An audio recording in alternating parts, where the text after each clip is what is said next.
let's be real for a second. Have you ever been at the gym, working out and thinking, okay, this workout means I can totally have dessert tonight? Oh, I've been there, for sure.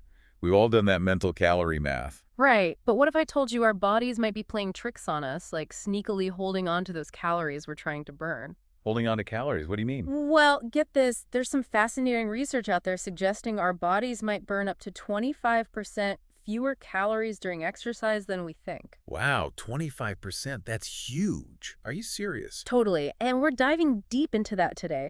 We're talking all about walking off belly fat, myth, or reality. And we're looking at a Psychology Today article by neuroscientist Gary Wenk to break it all down. Okay, a neuroscientist, huh? So we're getting into the nitty-gritty of how our brains and our bodies connect here. Yeah, absolutely. And that 25% thing I mentioned, it all comes back to how our bodies evolved to store energy. You're talking about our inner cave person, right? Yeah, Like we're still programmed for a famine that's never coming. exactly. Think about it. Our ancestors, they were hunting for food, walking miles every day just to survive. Makes sense they could just order takeout after a long day, right? No, they couldn't. And their bodies had to hold on to every single calorie because who knew when the next meal was coming? Right, every calorie was precious. So you're saying that even though most of us aren't hunting for our dinner anymore, our bodies still haven't gotten the memo. Exactly. Even though we can hit the grocery store or grab a pizza after work, our bodies are still kind of stuck in that ancient struggle, Mm. still fighting to conserve those calories. Wow. So all this to say that my morning jog might not be canceling out that extra slice of pizza like I thought it would. Well, it's not quite as simple as that, unfortunately.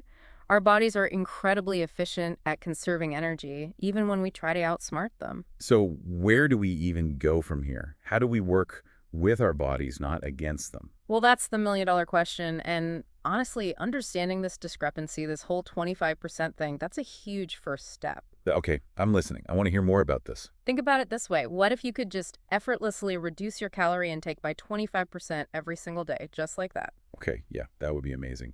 And a lot easier than giving up those extra calories, I'm not going to lie. Great. That's essentially the power of knowledge here. Understanding how our bodies truly burn calories.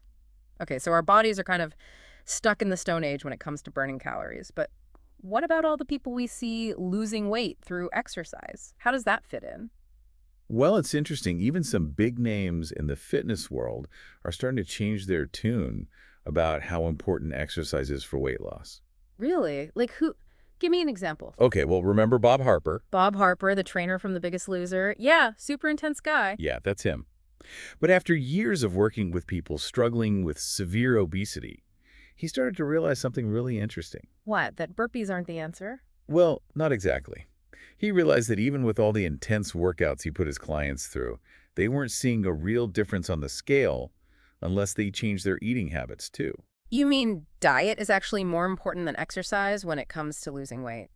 It's starting to seem that way. That reminds me of, I don't know if you've ever noticed this at the gym, but there are always a few people who are super fit, lifting heavy weights, but they've still got that layer of belly fat. Oh yeah, for sure. You see that all the time. Like all those workouts aren't telling the whole story. Exactly. And I think that brings us to a really important point. It's not just about fitting into your jeans. Belly fat can be seriously bad for you. Absolutely. We've got to talk about visceral fat. Yeah, you said that earlier. Visceral fat, what is it exactly? So visceral fat is the fat that builds up around your organs deep inside your abdominal area. And it's what we call metabolically active. Metabolically active. Okay, in English, please. What does that even mean? It means that those fat cells aren't just sitting there doing nothing. They're actually pumping out inflammatory substances that can damage your body. Wait, so my belly fat is like creating something toxic inside of me. It's true. And that constant inflammation from visceral fat, it's been linked to a whole bunch of health issues. Like what kind of health issues? We're talking about serious stuff like heart disease, type 2 diabetes, even some types of cancer. Wow. Okay, that got real, really fast. So it's not just about fitting into a smaller size, it's about our health. Exactly.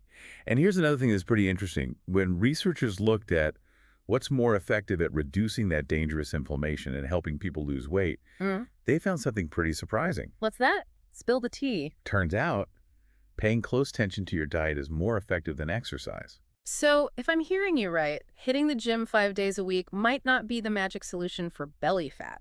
Well, it's not quite as simple as that. I have to admit, part of me is relieved to hear that, but I'm also kind of confused now. Yeah, it's a lot to take in. We've always been told that exercise is the key to weight loss, right? Right. But you're saying it's more about what we eat if we want to target that stubborn belly fat. It seems that way, yeah. Yeah. Remember how we talked about our bodies being hardwired to conserve energy? Yeah, our inner cave people. Exactly. So exercise, it's great for our overall health, no question, but it's not as efficient at burning calories as we'd like to think. Okay, so where does exercise fit into all of this then? I mean, I'm not ready to give up my gym membership just yet. And you don't have to.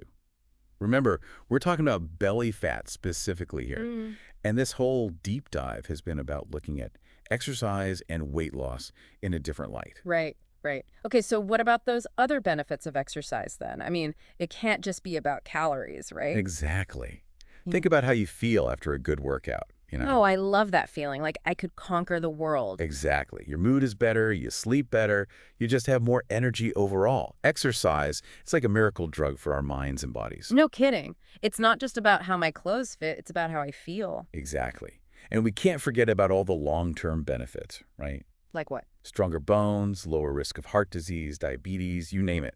It can even help with your brain power as you age. Wow. Okay. I'm seeing exercise in a whole new light now. It's about so much more than just burning calories.